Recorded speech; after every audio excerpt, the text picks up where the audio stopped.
Hello my dear friends, welcome back to my channel. ಎಲ್ಲರೂ ಹೇಗಿದ್ದೀರಾ? ಎಲ್ಲರೂ ಚೆನ್ನಾಗಿದ್ದೀರಾ ಅಂತ ಭಾವಿಸ್ತಾ ಇವತ್ತಿನ ವ್ಲಾಗ್ನ ಶುರು ಮಾಡ್ತಾ ಇದ್ದೀನಿ.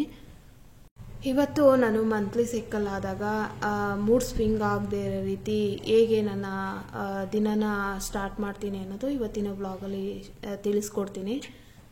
ಮಕ್ಕಳಿಗೆ ಕಾಲೇಜ್ ರಜೆ ಇತ್ತು ಅಂತಂದರೆ ಸ್ವಲ್ಪ ಲೇಟಾಗಿ ಅಂದರೆ ಒಂದು 6:30, 6:45 ಹಂಗೆ ಎದ್ದೇಳ್ತೀನಿ. ಎದ್ಬಿಟ್ಟು ನಾನು ಹೋಗಿ ಗೀಸರ್ ಆನ್ ಮಾಡಿ ಬ್ರಷ್ ಮಾಡಿ ಮುಖ ತೊಳ್ಕೊಂಡು ಆಮೇಲೆ ಕೆಳಗಡೆ ಹೋಗಿ ಗೇಟ್ ಹತ್ರ ಎಲ್ಲ ಕಸ ಗುಡಿಸಿ ನೀರು ಹಾಕಿ ಬರ್ತೀನಿ. ಆಮೇಲೆ ಒಂದು ಕಪ್ ಕಾಫಿ ಮಾಡ್ಕೊಂಡು ಕುಡಿದು ಬಿಸಿನೀರು ಕುಡಿದು ಕಾಫಿ ಕುಡಿದು ಅದಾದಮೇಲೆ ಹಾಗೆ ಏನಾದರೂ ಕೆಲವೊಂದು ಕಮೆಂಟ್ಸ್ ಬಂದಿರುತ್ತೆ, ಅದಕ್ಕೆ ರಿಪ್ಲೈ ಮಾಡಿಬಿಟ್ಟು ಹೋಗಿ ಸ್ನಾನ ಮಾಡ್ಕೊಂಡು ಅದಾದಮೇಲೆ ಮನೆ ಕಸ ಗುಡಿಸ್ಬಿಟ್ಟು ಆಮೇಲೆ ಟಿಫನ್ನ ಮಾಡ್ತೀನಿ. ಇನ್ನು ಮಕ್ಕಳು ಕಾಲೇಜ್ಗೆ ಏನಾದರೂ ಹೋಗೋದಿತ್ತು ಅಂತಂದರೆ 6 ಗಂಟೆಗೆ ಎದ್ಬಿಟ್ಟು ಬ್ರಷ್ ಮಾಡಿಬಿಟ್ಟು ಗೀಸರ್ ಆನ್ ಮಾಡಿ ಆಮೇಲೆ ಕೆಳಗಡೆ ಹೋಗಿ ಗೇಟ್ ಹತ್ರ ಎಲ್ಲ ಕಸ ಗುಡಿಸಿ ನೀರು ಹಾಕಿ ಆಮೇಲೆ ಬಂದು ಒಂದು ಕಪ್ ಕಾಫಿ ಮಾಡ್ಕೊಂಡು ಕುಡಿದು ಮತ್ತು ಟಿಫನ್ ಎಲ್ಲ ರೆಡಿ ಮಾಡಿ ಆಮೇಲೆ ಅವರು ಒಂದು 7:45, 8 ಗಂಟೆ ಅಷ್ಟೊತ್ತಿಗೆ ಹೋಗ್ತಾರೆ. ಆಮೇಲೆ ನಾನು ಹೋಗಿ ಸ್ನಾನ ಮಾಡ್ಕೊಂಡ್ಬಂದು ಆಮೇಲೆ ಮನೆ ಕಸ ಎಲ್ಲ ಏನು ಕೆಲಸಗಳಿರುತ್ತೋ ಅದನ್ನೆಲ್ಲ ಮಾಡಿಕೊಂಡು ಆಮೇಲೆ 1 ಅವರ್ 1.5 ಅವರು ಸ್ನಾನ ಆಗಿರುತ್ತಲ್ವ, ರೆಸ್ಟ್ ಮಾಡ್ತೀನಿ. ರೆಸ್ಟ್ ಮಾಡಿಬಿಟ್ಟು ಆಮೇಲೆ ಎದ್ದು ಮಧ್ಯಾಹ್ನ ಏನಾದ್ರು ಅಡುಗೆ ಮಾಡೋದಿತ್ತು ಅಂದರೆ ಅಡುಗೆ ಮಾಡ್ಕೊತೀನಿ, ಇಲ್ಲ ಅಂತಂದರೆ ಏನಾದರೂ ಒಂದು ರೈಸ್ ಮಾಡ್ಕೊಂಡು ಊಟ ಮಾಡಿ ಅದಾದಮೇಲೆ ಸ್ಕಿನ್ ಕೇರು ಅಥವಾ ಹೇರ್ ಕೇರು ಈ ಥರ ಮಾಡ್ಕೊತೀನಿ. ಹೆವಿ ಕೆಲಸಗಳೆಲ್ಲ ಮಾಡೋಕ್ಕೋಗಲ್ಲ, ನನ್ನ ಸೆಲ್ಫ್ ಕೇರ್ ಮಾಡ್ಕೊತೀನಿ ನಾನು. ಅಂದರೆ ಪೆಡಿಕ್ಯೂರ್, ಮೆನಿಕ್ಯೂರ್ ಈ ಥರ ಮಾಡ್ಕೊತೀನಿ.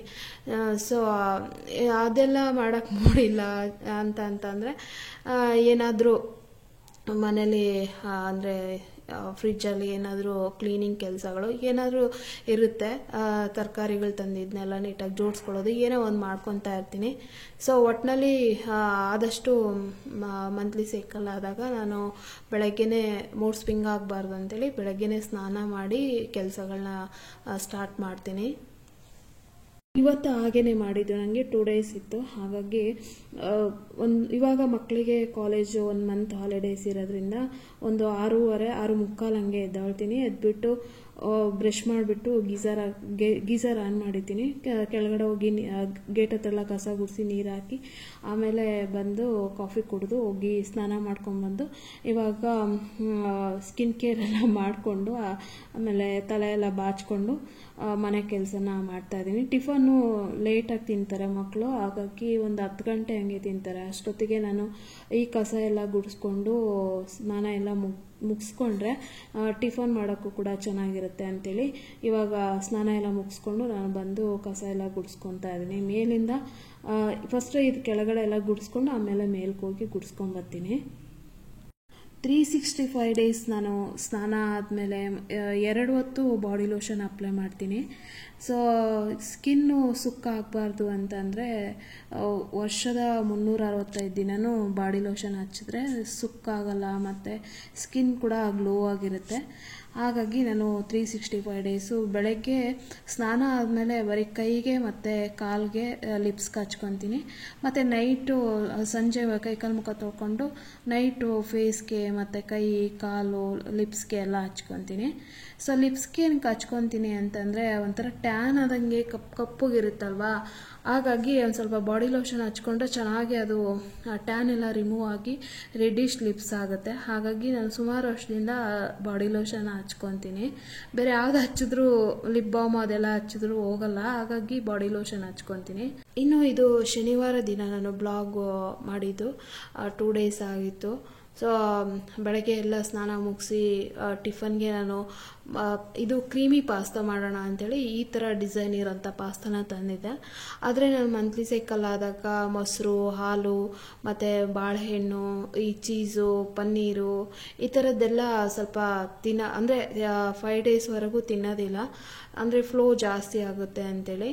ಸೊ ಅದೇ ಕ್ರೀಮಿ ಪಾಸ್ತಾ ಮಾಡೋದಕ್ಕೆ ಹಾಲು ಬಳಸಬೇಕಲ್ವ, ಹಾಗಾಗಿ ಇನ್ನು ಬೇಡ ಫ್ಲೋ ಜಾಸ್ತಿ ಆಗುತ್ತೆ ಅಂತ ಅಂದ್ಬಿಟ್ಟು ಮಸಾಲ ಹಾಕ್ಬಿಟ್ಟು ಮಾಡಿದೆ.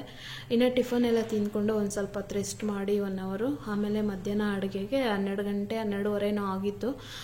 ಸೊಪ್ಪೆಲ್ಲ ಬಿಡಿಸ್ಕೊಂಡ್ಬಿಡೋಣ ಸೊಪ್ಪು ಸಾಂಬಾರು ಮಾಡೋದಕ್ಕೆ ಅಂತೇಳಿ ಪೇಪರ್ನ ತಗೊಂಡು ಕೂತ್ಕೊಂಡೆ. ಪೇಪರ್ ಹೆಡ್ಲೈನ್ಸಲ್ಲಿ ಒಬ್ಬ ಮನೆ ಕೆಲಸಕ್ಕೆ ಇಟ್ಕೊಂಡಿದ್ರಂತೆ, ಅಂದರೆ ಇದು ನರ್ಸಿಂಗ್ ಸ್ಟೂಡೆಂಟು. ಅವ್ರ ಮೇಲೇ ಮನೆ ಕೆಲಸದವರು ಹಲ್ಲೆ ಮಾಡಿದಾರಂತೆ. ಹೆಡ್ಲೈನ್ಸಲ್ಲಿ ಕೊಟ್ಟಿದ್ರು. ನನಗೆ ನೋಡಿದ ತಕ್ಷಣ ಶಾಕ್ ಆಯಿತು. ಮನೆ ಕೆಲಸದವರೇ ಏನು ಕೆಲಸಕ್ಕೆ ಇಟ್ಕೊಂಡು ಅವ್ರ ಮೇಲೆ ಹಲ್ಲೆ ಮಾಡಿದಾರ ಅಂತೇಳಿ ಹಾಗೆ ಓದ್ತಾ ಇದ್ದೆ. ಸ್ಟೂಡೆಂಟು ಇಟ್ಕೊಂಡಿದ್ರಂತೆ ಮನೆ ಕೆಲಸಕ್ಕೆ ಅಂತೇಳಿ.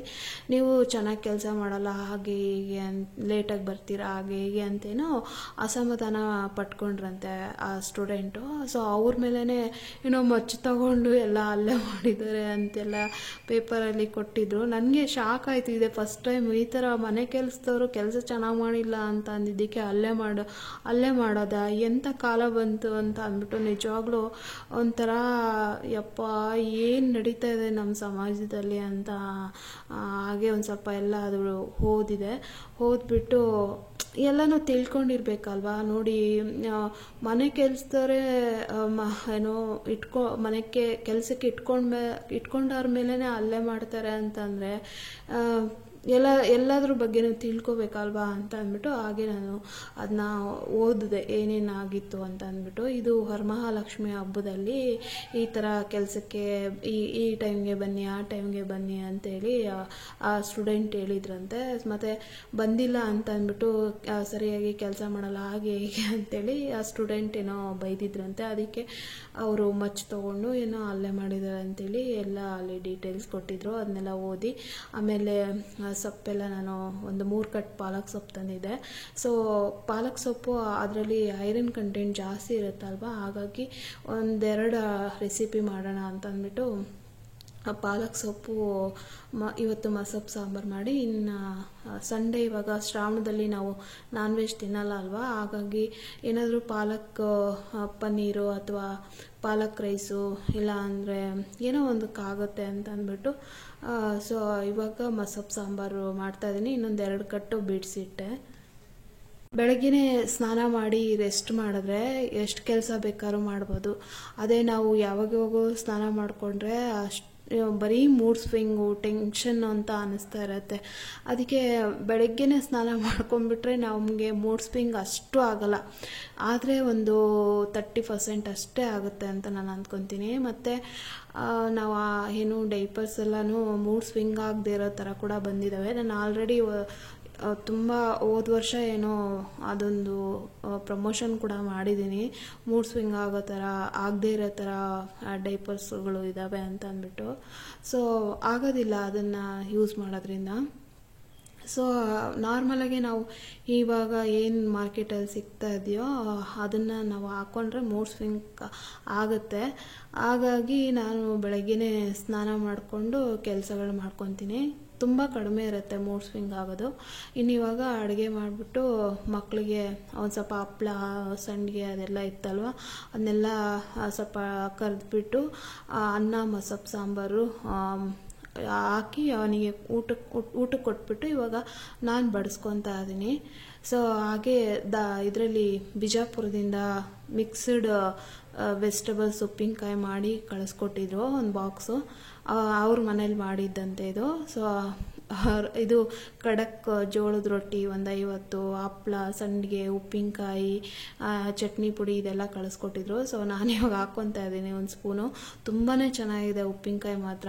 ಸೊ ಅವ್ರ್ಯಾರೋ ನಾವ್ಯಾರೋ ಗೊತ್ತಿಲ್ಲ, ಆದರೂ ಅಷ್ಟೊಂದು ಪ್ರೀತಿಯಿಂದ ಕಳಿಸ್ಕೊಟ್ಟಿದ್ರಲ್ಲ, ತುಂಬ ಖುಷಿ ಆಗುತ್ತೆ. ಇನ್ನೊಂದು 2-3 ತುತ್ತಿತ್ತು ಊಟ ಮಾಡೋದು ಮಧ್ಯಾಹ್ನ. ಸೊ ಅಷ್ಟೊತ್ತಿಗೆ ರೇಖಾ ಅಡುಗೆ ಚಾನಲ್ ಯೂಟ್ಯೂಬ್ ಚಾನಲಿಂದ ನನಗೆ ನೋಟಿಫಿಕೇಷನ್ ಬಂತು. ಓಪನ್ ಮಾಡಿ ನೋಡಿದೆ. ಅವರು nice videos is all the best ಅಂತೇಳಿ ಕಮೆಂಟ್ ಹಾಕಿದ್ರು.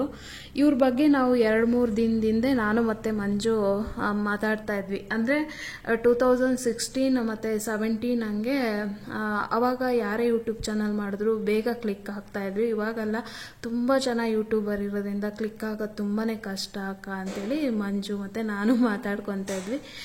ಎಂಥ ಕೋಇನ್ಸಿಡೆಂಟ್ ಅಂತಂದರೆ, ಇವರು ನಾವು ಮಾತಾಡಿ 1-2-3 ದಿನಕ್ಕೇ ನಮಗೆ ಕಮೆಂಟ್ ಮಾಡಿ ಮಾಡಿದ್ರು. ಸೊ ಅದಕ್ಕೆ ನಾನು ಮಂಜುಗೆ ಕಾಲ್ ಮಾಡಿ ಹೇಳಿದೆ, ಈ ಥರ ರೇಖಾ ಅಡುಗೆಯವರು ನನಗೆ ಕಮೆಂಟ್ ಹಾಕಿದ್ದಾರೆ, ಮಂಜು ನಾವು ಮಾತಾಡ್ತಾ ಇದ್ವಲ್ಲ ಎಂಥ ಕೋಇನ್ಸಿಡೆಂಟ್ ನೋಡು ಅಂತೇಳಿ ನಾನು ಮಂಜುಗೆ ಹೇಳ್ತಾ ಇದ್ದೆ. ಮಂಜುನೂ ಅಷ್ಟೇ ನನಗೂ ಮಾಡಿದಾರಕ್ಕ ಅಂತೇಳಿ ಹೇಳಿದ್ರು. ಸೊ ತುಂಬ ಖುಷಿ ಆಯಿತು. ಎಷ್ಟು ದೊಡ್ಡದಾಗಿ ಯೂಟ್ಯೂಬ್ ಚಾನಲಲ್ಲಿ ಬೆಳೆದ್ರು ಕೂಡ ನಮ್ಗೆ ಬಂದು ಕಮೆಂಟ್ ಹಾಕಿದ್ದಾರೆ, ಎಷ್ಟು ಸಿಂಪಲ್ ವ್ಯಕ್ತಿ ಇರು ಅಂತ ಅಂದ್ಬಿಟ್ಟು. ಹೌದು, ಇವ್ರು ಇಷ್ಟೊಂದು ದೊಡ್ಡದಾಗೆ ಯೂಟ್ಯೂಬಲ್ಲಿ ಬೆಳೆದ್ರು ಕೂಡ ಪಾಪ ಎಷ್ಟು ಸಿಂಪಲ್ ಆಗಿದ್ದಾರೆ. ನಾನು ಕೂಡ ಅವಾಗೆಲ್ಲ ನೋಡ್ತಾ ಇದ್ದೆ, ರೆಸಿಪೀಸ್ ಏನೂ ಟ್ರೈ ಮಾಡಿಲ್ಲ, ತುಂಬ ಮಾಡಿದ್ರೂ ಇಲ್ಲ ಗೊತ್ತಿಲ್ಲ, ಮಾಡಿಲ್ಲ ಅಂತ ಅನಿಸುತ್ತೆ ನನಗೆ. ಬಟ್ ನೋಡ್ತಾ ಇದ್ದೆ ಇವ್ರದ್ದು, ಮತ್ತು ಸಂದರ್ಶನಗಳು ಕೂಡ ನೋಡ್ತಾ ಇದ್ದೆ. ಅದರಲ್ಲಿ ನನಗೆ ಕಮೆಂಟು ರಿಪ್ಲೈ ಮಾಡೋಕ್ಕೆ ಬರಲ್ಲ, ಆದರೂ ಅಲ್ಲಿ ಏನೋ ಥ್ಯಾಂಕ್ ಯು ಸೋ ಮಚ್ ಅನ್ನೋದೇನಾದ್ರು ಇತ್ತು ಅಂದರೆ ಅದನ್ನು ನಾನು ಮಾಡ್ತೀನಿ, ಇನ್ನು ಉಳಿದಿದ್ದೆಲ್ಲ ನನ್ನ ತಮ್ಮನೇ ಮಾಡ್ತಾನೆ ಅಂತೇಳಿ ಹೇಳ್ತಾ ಇದ್ರು ಅವರು. ಅದಕ್ಕೆ ನಾನು ರೇಖಾ ಮೇಡಮ್ಗೆ, ಮೇಡಮ್ ನಿಮಗೆ ಇದು ರಿಪ್ಲೈ ಮಾಡೋಕ್ಕೆ ಬರಲ್ಲ ಅಂತ ಹೇಳ್ತಾ ಇದ್ರಲ್ಲ ಒಂದು ಸಂದರ್ಶನದಲ್ಲಿ, ಯಾರು ಮಾಡಿದ್ರು ಅಂತೇಳಿ ಕೇಳಿದೆ. ಅವರು ರಿಪ್ಲೈ ಮಾಡಲಿಲ್ಲ. ಆದರೂ ಪಾಪ ತುಂಬ ಅಷ್ಟು ದೊಡ್ಡದಾಗಿ ಬೆಳೆದ್ರು ಕೂಡ ತುಂಬ ಸಿಂಪಲ್ ವ್ಯಕ್ತಿ, ತುಂಬ ಇಷ್ಟ ಆಗ್ತಾರೆ ನನಗೆ ರೇಖಾ ಮೇಡಮು. ಮತ್ತು ಕಮೆಂಟ್ ಮಾಡಿದ್ದಕ್ಕೆ ತುಂಬ thank you so much Rekha madam ನಿಮಗೆ. ರೇಖಾ ಮೇಡಮ್ ತುಂಬ ಏನೋ ಸಬ್ಸ್ಕ್ರೈಬರ್ ಇದ್ದಾರೆ. ಸೊ ನಮ್ಮಂಥ ಚಿಕ್ಕ ಯೂಟ್ಯೂಬರ್ಗೆ ಬಂದು ಆಲ್ ದ ಬೆಸ್ಟ್ ಹೇಳಿದ್ರಲ್ಲ, ತುಂಬ ಖುಷಿ ಆಯಿತು ರೇಖಾ ಮೇಡಮ್ ನಿಮಗೆ. ತುಂಬ ನಿಮ್ಮ ಸಿಂಪ್ಲಿಸಿಟಿ ನನಗೆ ತುಂಬ ಇಷ್ಟ ಆಗುತ್ತೆ. ಇಷ್ಟು ದೊಡ್ಡದಾಗಿ ಇಷ್ಟು ವರ್ಷದಿಂದ ಯೂಟ್ಯೂಬ್ ಚಾನಲಲ್ಲಿ ಇದ್ದರೂ ಕೂಡ ನಿಮಗೆ ಒಂದು ಸ್ವಲ್ಪನೂ ಆ್ಯಟಿಟ್ಯೂಡ್ ಇಲ್ಲ. ದೇವರು ನಿಮಗೆ ಆಯುಷು, ಆರೋಗ್ಯ, ಸುಖ, ಶಾಂತಿ, ಸಮೃದ್ಧಿ ತಂದ್ಕೊಳ್ಳಿ ಅಂತೇಳಿ ನಾನು ಕೂಡ ದೇವರಲ್ಲಿ ಕೇಳ್ಕೊತೀನಿ. ನಿಮ್ಮ ಚಾನಲ್ಗೂ ಕೂಡ ಆಲ್ ದ ಬೆಸ್ಟ್, ಇನ್ನೂ ತುಂಬ ಎತ್ತರಕ್ಕೆ ಬೆಳೀಲಿ ಅಂತ ಹೇಳ್ಬಿಟ್ಟು ನಾನು ಇಷ್ಟಪಡ್ತೀನಿ. So thank you so much one second Rekha madam ನಿಮಗೆ. ಇನ್ನು ವ್ಲಾಗ್ಗೆ ಬಂದುಬಿಡ್ತೀನಿ. ಇನ್ನು ಭಾನುವಾರ ದಿನ ನಾನು ವ್ಲಾಗ್ ಇವಾಗ ಏನೋ ಸ್ಕ್ರೀನಲ್ಲಿ ಇವಾಗ ಬರ್ತಾ ಇರೋದು. ಸೊ ಭಾನುವಾರ ದಿನ ಒಂದು 8 ಗಂಟೆ ಹಿಂಗೆ ಎದ್ಬಿಟ್ಟು ಫಸ್ಟು ಬ್ರಷ್ ಎಲ್ಲ ಮಾಡಿ, ಆಮೇಲೆ ಗೇಟ್ಗೆಲ್ಲ ಏನೋ ನೀರು ಹಾಕೋಕೆ ಹೋಗಲ್ಲ ಭಾನುವಾರ ದಿನ. ಫೇಸ್ ವಾಶ್ ಎಲ್ಲ ಮಾಡಿಕೊಂಡು ಕಾಫಿ ಕುಡಿದು ಗೀಸರ್ ಕೂಡ ಆನ್ ಮಾಡಿದ್ದೆ. ಆಮೇಲೆ ಸಂಡೇ ದಿನ ನಾನು ಟಿಫನು ಮಾಡೋದಿಲ್ಲ, ಟಿಫನು ಇವರು ಹೊರಗಡೆನೆ ತಂದಿಟ್ಟಿರ್ತಾರೆ. ನಾನಿನ್ನು ಕಾಫಿ ಎಲ್ಲ ಕುಡಿದು ಆಮೇಲೆ ಸ್ನಾನಕ್ಕೆ ಹೋಗಿ ಬಂದು ಆಮೇಲೆ ಮನೆ ಕಸ ಎಲ್ಲ ನೀಟಾಗಿ ಕಸ ಗುಡಿಸ್ಕೊಂಡು ಅದಾದಮೇಲೆ ಟಿಫನ್ ತಿಂದ್ಕೊಂಡು ಹಾಗೆ ಒಂದಷ್ಟು ಇವಾಗ ಏನು ಧರ್ಮಸ್ಥಳದಲ್ಲಿ ನಡೀತಾ ಇದೆಯೋ ಅದ್ರದ್ದೆಲ್ಲ ಒಂದಷ್ಟು ವೀಡಿಯೋಸ್ ನೋಡ್ಕೊತ ಕೂತಿದ್ದೆ. ತುಂಬಾ ಬೇಜಾರಾಗುತ್ತೆ ಸೌಜನ್ಯ ಬಗ್ಗೆ ನೋಡಿದಾಗ. ಆ ಹುಡುಗಿ ಕೈನ ತೀರ್ಕೊಂಡು ಬಿದ್ದಿದ್ರಲ್ವ, ಆವಾಗ ಆ ಕೈನ ನೋಡಿದ್ರೆ ನನ್ನ ಮಗಳೇನೋ ಅಂತ ಅನಿಸುತ್ತೆ. ನಾನು ಒಬ್ಬ ತಾಯಿ ಆಗಿಬಿಟ್ಟು ಆ ಮಗು ಸತ್ತಾಗ ಆ ಕೈ ನೋಡಿದ್ರೆ ತುಂಬಾ ದುಃಖ ಆಗುತ್ತೆ. ಸೇಮ್ ನನ್ನ ಮಗಳ ಕೈಯೇ ಏನೋ ಅಂತ ಅನಿಸುತ್ತೆ. ನನ್ನ ಮಗಳ ಕೈ ಬೆರಳು ಕೂಡ ಅದೇ ಥರನೇ ಇರೋದು, ಒಂದು ಸ್ವಲ್ಪನೂ ನೈಲ್ಸ್ ಬಳಸೋದಿಲ್ಲ. ಸೌಜನ್ಯ ಕೈ ನೋಡಿದಾಗೆಲ್ಲ ನನ್ನ ಮಗಳೇ ಏನೋ ಅಂತ ಅನಿಸುತ್ತೆ. ಸೊ ಅದ್ರ ಬಗ್ಗೆ ನೋಡ್ತಾ ಇದ್ದೆ. ಆದಷ್ಟು ಬೇಗ ಅಣ್ಣಪ್ಪ ಸ್ವಾಮಿ, ಮಂಜುನಾಥ ಸ್ವಾಮಿ ಆ ಮಗುಗೆ ನ್ಯಾಯ ಧರಿಸ್ಕೊಳ್ಳಿ ಅಂತ ಭಗವಂತನಲ್ಲಿ ನಾನು ಕೇಳ್ಕೊತೀನಿ. ಇನ್ನು ನಾನು ಅದನ್ನು ವಿಡಿಯೋಸ್ ಒಂದು ಸ್ವಲ್ಪ ನೋಡಿ ಅದಾದಮೇಲೆ ಮಧ್ಯಾಹ್ನ ಅಡುಗೆಗೆ ಒಂದು 12:30 ಅಡುಗೆನ ಶುರು ಮಾಡಿದೆ. ಇವಾಗ ಶ್ರಾವಣ ಆಗಿರೋದ್ರಿಂದ ನಾನ್ ವೆಜ್ ತಿನ್ನಲ್ಲ ಅಲ್ವಾ, ಹಾಗಾಗಿ ಇದು ಪನ್ನೀರ್ ಕೀಮಾ ಗ್ರೇವಿ ಮತ್ತು ಚಪಾತಿ, ಅನ್ನ ಮಾಡಿದೆ. ಇನ್ನು ಮಸೊಪ್ಪು ಸಾಂಬಾರು ಇತ್ತು ಒಂದು ಸ್ವಲ್ಪ, ಅದಕ್ಕೆ ಸಾಂಬಾರೆಲ್ಲ ಏನೂ ಮಾಡೋಕ್ಕೋಗಲಿಲ್ಲ. ಪನ್ನೀರ್ ಕೀಮಾ ಮತ್ತು ಚಪಾತಿ ಮಾಡ್ತಾಯಿದ್ದೀನಿ. ಇಲ್ಲಿ ಪನ್ನೀರು ಒಂದು 1/2 kg ತೊಗೊಂಬಂದಿದ್ದೆ. ನಾನು ಡಿಮಾರ್ಟ್ಗೆ ಹೋಗಿದ್ದೆ ಮೊನ್ನೆ, ಅಲ್ಲೆಲ್ಲ ಬ್ಲಾಗ್ ಏನು ಮಾಡಿಲ್ಲ. ಒಬ್ಬರು ನನ್ನ ವ್ಯೂವರ್ಸು ಡಿಮಾರ್ಟ್ಗೆ ಹೋಗಿದ್ದೆ. ನಾನು ಇನ್ನೂ ಸ್ನಾನನೂ ಮಾಡಿರಲಿಲ್ಲ. ಮೊನ್ನೆ ಬಾತ್ರೂಮ್ ಎಲ್ಲ ತೊಳಿಬೇಕಾಗಿತ್ತು, ಲಿಕ್ವಿಡ್ ಖಾಲಿ ಆಗಿತ್ತು ಅಂತೇಳಿ ಹೋಗಿದ್ದೆ.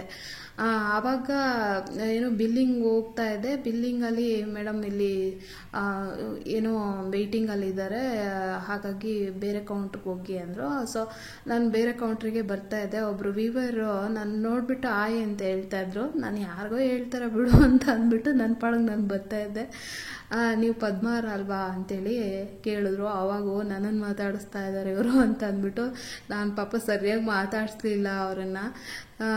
ಏನೋ ಒಂಥರ ಒಂದೊಂದ್ಸಲ ಮೂಡ್ ಇರಲ್ಲ, ಹಾಗಾಗಿ ಅಂದರೆ ನೀವು ನನ್ನನ್ನು ನೋಡಿರ್ತೀರಾ, ಆದರೆ ನನಗೆ ಫಸ್ಟ್ ಟೈಮ್ ನೋಡಿದಾಗ ಏನು ಮಾತಾಡಿಸ್ಬೇಕನ್ನೋದು ಗೊತ್ತಾಗಲ್ಲ ಸಡನ್ನಾಗೆ. ಸಾರಿ ನಿಮ್ಗೇನಾದರೂ ಇವ್ರೇನಪ್ಪ ಹಿಂಗೆ ಮಾತಾಡಿಸ್ಲೇ ಇಲ್ಲ ಅಂತ ಅಂದ್ಕೊಂಡ್ರೇನೋ.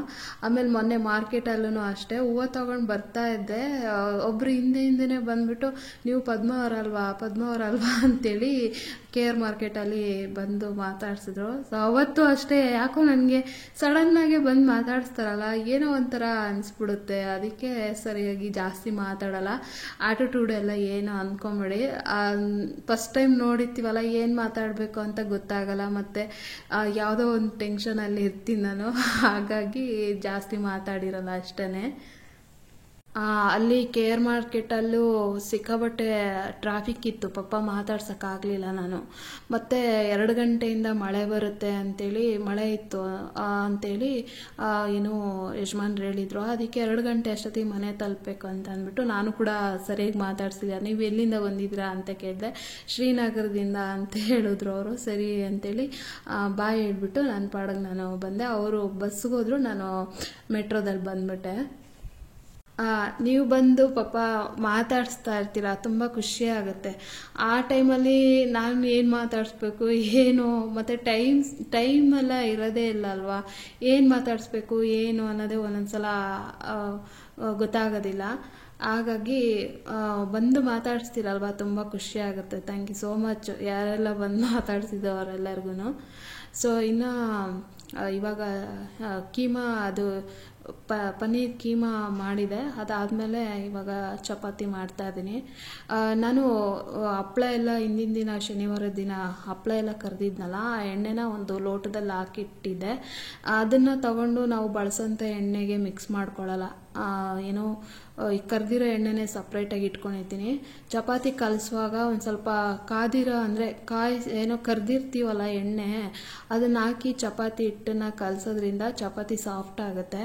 ಮತ್ತು ಆ ಎಣ್ಣೆನೂ ಅಷ್ಟೇ, ಈ ಚಪಾತಿ ಏನು ಅಡುಗೆಗೆ ಆದಷ್ಟು ಬೇಗ ಅದನ್ನು ಖಾಲಿ ಮಾಡಿಬಿಡ್ತೀನಿ. ಮತ್ತೆ ಕರೆದಿದ್ದ ಎಣ್ಣೆಯಲ್ಲೇ ಕರಿಯೋಕ್ಕೆ ಹೋಗಲ್ಲ, ಮತ್ತು ಬೇರೆ ಏನೋ ಕರಿದೇ ಇರೋ ಎಣ್ಣೆಗೂ ಕೂಡ ನಾನು ಮಿಕ್ಸ್ ಮಾಡೋದಿಲ್ಲ.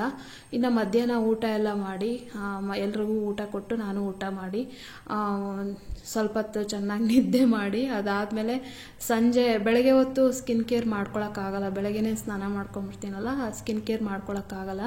ಹಾಗಾಗಿ ಈವ್ನಿಂಗ್ ಟೈಮ್ ಮಾಡ್ಕೊತೀನಿ. ಇವತ್ತು ಅಕ್ಕಿ ಹಿಟ್ಟು, ಕಾಫಿ ಪೌಡರು ಮತ್ತು ಮೊಸರು ಹಾಕಿ ಮಿಕ್ಸ್ ಮಾಡಿ ಫೇಸ್ಗೆ ಅಪ್ಲೈ ಮಾಡ್ತಾ ಇದ್ದೀನಿ. ಆದಷ್ಟು ಸ್ಕಿನ್ ಕೇರ್ ಮಾಡ್ಕೊತೀನಿ, ಕೆಲಸಗಳು ಜಾಸ್ತಿ ಇರಲ್ಲ ಅಲ್ವಾ ಪೀರಿಯಡ್ ಟೈಮಲ್ಲಿ, ಹಾಗಾಗಿ ಸ್ಕಿನ್ ಕೇರ್ ಮಾಡ್ಕೊತೀನಿ. ಪೆಡಿಕ್ಯೂರ್, ಮೆನಿಕ್ಯೂರ್ ಮತ್ತು ಈ ಥರ ಫೇಸ್ಗೆ ಏನಾದರೂ ಮಾಡ್ಕೊತಾ ಇರ್ತೀನಿ. ಸೆಲ್ಫ್ ಕೇರ್ ಜಾಸ್ತಿ ಇರುತ್ತೆ ಈ ಟೈಮಲ್ಲಿ. ಇನ್ನು ಆದಷ್ಟು ಕಣ್ಣಿನ ಕೆಳಗೆ ಜಾಸ್ತಿ ಹಚ್ಕೊತೀನಿ, ಕಪ್ಪಗೆ ಅಲ್ಲಿ ರಿಂಕಲ್ಸ್ ಬರುತ್ತಲ್ಲ, ಹಾಗಾಗಿ. ಮತ್ತು ಕಣ್ಣಿನ ರೆಪ್ಪೆ ಕೂಡ ನಾನು ಸೇಫಾಗಿ ಹಚ್ಕೊತೀನಿ. ಕೆಲವರು ಹೆದರ್ಕೊತಾ ಇರ್ತಾರೆ ಕಣ್ಣಿನ ರೆಪ್ಪೆ ಮೇಲೆ ಹಚ್ಕೊಳ್ಳೋದಕ್ಕೆ, ಅಲ್ಲಿ ಕಪ್ಪಗೆ ಇರುತ್ತಲ್ಲ, ಕಣ್ಣಿಗೆ ಮುಚ್ಚಿದಾಗ ಬ್ಲ್ಯಾಕ್ ಕಾಣುತ್ತೆ, ಅದಕ್ಕೋಸ್ಕರ ಹಚ್ಕೊತೀನಿ. ಅದು ಏನು ಕಪ್ಪಗೆ ಟ್ಯಾನ್ ಆದ ರೀತಿ ಇರುತ್ತಲ್ವ, ರೆಪ್ಪೆ ಮೇಲೆ ಕೂಡ ನಾನು ಸೇಫಾಗಿ ಹಚ್ಕೊತೀನಿ. ಇನ್ನು ಸೋಮವಾರ ದಿನ ನಾನು ಬ್ಲಾಗ್ ಕಂಟಿನ್ಯೂ ಮಾಡ್ತಾ ಇದ್ದೀನಿ. ನನಗೆ 4th ಡೇ ಆಗಿತ್ತು. 4th ಡೇ ಒಂದು ಸ್ವಲ್ಪ ಫ್ಲೋ ಜಾಸ್ತಿ ಇರುತ್ತೆ, ಒಂದು ಸ್ವಲ್ಪ ಹೊತ್ತು, ಒಂದು 1 ಅವರ್ 2 ಅವರ್ ಹಂಗಿರುತ್ತೆ. ಆಮೇಲೆ ಮಧ್ಯಾಹ್ನ ಹಂಗೆ ನಾನು ಸ್ನಾನ ಮಾಡ್ಕೊಂಡ್ಬಿಟ್ರೆ ಮತ್ತೆ ಫುಲ್ ಸ್ಟಾಪ್ ಆಗಿಬಿಡುತ್ತೆ. ಹಾಗಾಗಿ 4th ಡೇ ಸ್ವಲ್ಪ ಲೇಟಾಗಿ ಮಾಡ್ತೀನಿ. ಅಂದರೆ ಏನಾದ್ರು ಎಲ್ಲ ಕೆಲಸ ಮುಗಿಸಿ ಒಂದು 12:30 1 ಗಂಟೆ ಹಂಗೆ ಸ್ನಾನ ಮಾಡ್ಕೊಂಬಿಟ್ರೆ ಮತ್ತೆ ಏನೂ ಇರೋದಿಲ್ಲ, ಕಂಪ್ಲೀಟ್ ಸ್ಟಾಪ್ ಆಗಿಬಿಡುತ್ತೆ. ಹಾಗಾಗಿ ಇವತ್ತು ಸೋಮವಾರದ ದಿನ ಬೆಳಗ್ಗೆ ಎಲ್ಲ ಮನೆ ಕಸ ಎಲ್ಲ ಗುಡಿಸಿ, ಅದಾದಮೇಲೆ ಬೆಳಗ್ಗೆ ಟಿಫನ್ಗೆ ಪೆಸರಟ್ಟು ದೋಸೆ ಮಾಡ್ಕೊತ ಇಲ್ಲಿ ಮಧ್ಯಾಹ್ನ ಊಟಕ್ಕೆ ಕಡಲೆಕಾಳು, ಬದನೆಕಾಯಿ, ಆಲೂಗಡ್ಡೆ ಎಲ್ಲ ಹಾಕ್ಬಿಟ್ಟು ಮಸಾಲ ಸಾಂಬಾರು ಮಾಡೋಣ ಅಂಥೇಳಿ ಮಾಡ್ತಾಯಿದ್ದೀನಿ. ಸೊ ಮೊದಲಿಗೆ ಈ ಏನೋ ಖಾರ ಎಲ್ಲ ರುಬ್ಕೊತೀವಲ್ಲ ಸಾರು ಮಾಡೋದಕ್ಕೆ, ಅದು ಎಣ್ಣೆಯಲ್ಲಿ ಆ ಮಸಾಲೆ ಎಲ್ಲ ಹಾಕ್ಬಿಟ್ಟು ಚೆನ್ನಾಗಿ ಅದು ಹಸಿ ವಾಸನೆ ಹೋಗಿ ಎಣ್ಣೆ ಮೇಲೆ ತೇಲೋವರೆಗೂ ಚೆನ್ನಾಗಿ ಆ ಮಸಾಲೆ ಎಲ್ಲ ಹುರ್ಕೊಂಡು ಅದಾದಮೇಲೆ ಈ ತರಕಾರಿ ಕಾಳೆಲ್ಲ ಹಾಕಿದಾಗ ಸಾಂಬಾರು ಒಂಥರ ನಾನ್ ವೆಜ್ ಸಾಂಬಾರು ಇದ್ದಂಗೆ ಇರುತ್ತೆ. ಆ ಮಸಾಲೆ ಎಲ್ಲ ಬೆಳ್ಳುಳ್ಳಿ ಈರುಳ್ಳಿ ಇದೆಲ್ಲ ಹಸಿ ವಾಸನೆ ಹೋದ್ರೇ ಸಾಂಬಾರು ಟೇಸ್ಟ್ ಚೆನ್ನಾಗಿ ಬರೋದು. ಹಾಗಾಗಿ ಆ ಮಸಾಲೆ ಎಲ್ಲ ಚೆನ್ನಾಗಿ ಫ್ರೈ ಆಗಿ ಎಣ್ಣೆ ಬರ್ತಾಯಿತ್ತು. ಇವಾಗ ಕಾಳು ತರಕಾರಿ ಎಲ್ಲ ಸೇರಿಸಿ ಇವಾಗ ಮಿಕ್ಸಿ ಜಾರಲ್ಲಿ ಇನ್ನೂ ಸ್ವಲ್ಪ ಖಾರ ಎಲ್ಲ ಇರುತ್ತಲ್ಲ, ನೀರು ಹಾಕಿ ಚೆನ್ನಾಗಿ ಅದನ್ನು ಅಳ್ಳಾಡಿಸ್ಬಿಟ್ಟು ಇವಾಗ ಸಾರಿಗೆ ಎಷ್ಟು ನೀರು ಬೇಕೋ ಹಾಕಿ 2 ವಿಸಿಲ್ ಹಾಕ್ಕೊತಾ ಇದ್ದೀನಿ. ಈ ಕಡೆ ಚಟ್ನಿ ಎಲ್ಲ ಆಲ್ರೆಡಿ ಮಾಡಿಟ್ಟಿದ್ದೀನಿ. ಈ ಕಡೆ ಪೆಸರಟ್ಟು ಹೆಸ್ರು ಕಾಳು ದೋಸೆ ಮಾಡಿದ್ದೀನಿ. ಹಿಂದಿನ ದಿನ ಭಾನುವಾರ ದಿನ ಚಪಾತಿ ಮಾಡಿ ಬಾಡಿ ಹೀಟ್ ಆಗಿತ್ತಲ್ಲ, ಹಾಗಾಗಿ ಈ ಹೆಸ್ರು ಕಾಳು ದೋಸೆ ಮಾಡ್ಕೊಂಡು ತಿಂದರೆ ಅಲ್ಲಿಗೆ ಬ್ಯಾಲೆನ್ಸ್ ಆಗುತ್ತೆ ಅಂತ ಅಂದ್ಬಿಟ್ಟು, ಅಂದರೆ ಹೆಸ್ರು ಕಾಳು ತಂಪು ಅಲ್ವಾ, ಹಾಗಾಗಿ ಪೆಸರಟ್ಟಿಗೆ ರಾತ್ರಿ ಹೆಸ್ರು ಕಾಳು ಅಕ್ಕಿ ನೆನೆಸಿದೆ. ಇವಾಗ ಈ ದೋಸೆ ಮಾಡ್ಕೊತಾ ಇದ್ದೀನಿ. ನ್ಯಾಚುರಲಾಗೆ ನಮಗೆ ಬಾಡಿ ಹೀಟ್ ಅನ್ನೋದು ಕಡಿಮೆ ಆಗಲಿ ಅಂತೇಳಿ ಪೆಸರಟ್ಟು ದೋಸೆನ ಮಾಡಿದ್ದೆ. ಸೊ ಇದಾಗಿತ್ತು ಫ್ರೆಂಡ್ಸ್ ಇವತ್ತಿನ ವ್ಲಾಗ್. ನಿಮ್ಗೆ ಏನಾದರೂ ಸ್ವಲ್ಪನಾದರೂ ಇಷ್ಟ ಆಗಿದೆ, please like, share, comment and subscribe to my channel. Thank you for watching my video. Next ವಿಡಿಯೋದಲ್ಲಿ ಸಿಗೋಣ. ಅಲ್ಲಿವರೆಗೂ ಬಾಯ್.